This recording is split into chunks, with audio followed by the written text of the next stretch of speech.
Yan bossing yung kuha ng lens natin, yung clip lens natin na 18 by 25. Yan. Check nyo ah. Ito yung kuha nyo, napakaganda. Ayan oh. 'Di ba? 'Di ba? Check nyo, napakaganda ng kuha niya. Ayan oh. Napakalinaw. Saka pansinin nyo, para naka-pro na rin siya. Naka-blurred yung likod niya. Ayan oh. Naka-blurred yung likod niya, 'di ba? Kahit sa photos yan bossing, ayan oh. Yan, sa photos natin. Ayan. Ganun din yung ano niya sa photos. Napakaganda. Yeah, kung isipin nyo, ayan o.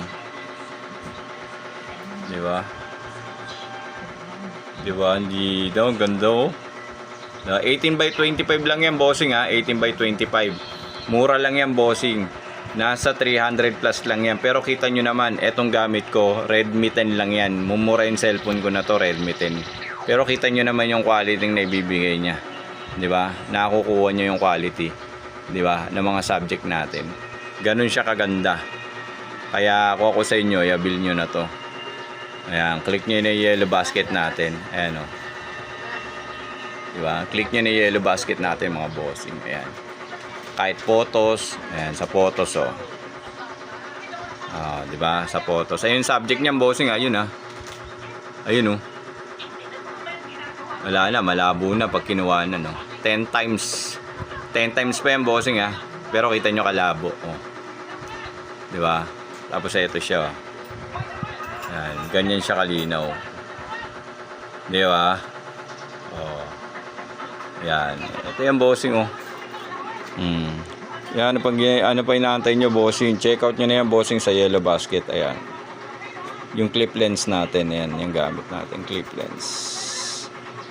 Yan, katatapos lang natin mag-live kanina lang. Ngayon, bago mag-end live tayo, meron kasing isang viewers natin na nag-comment sa akin.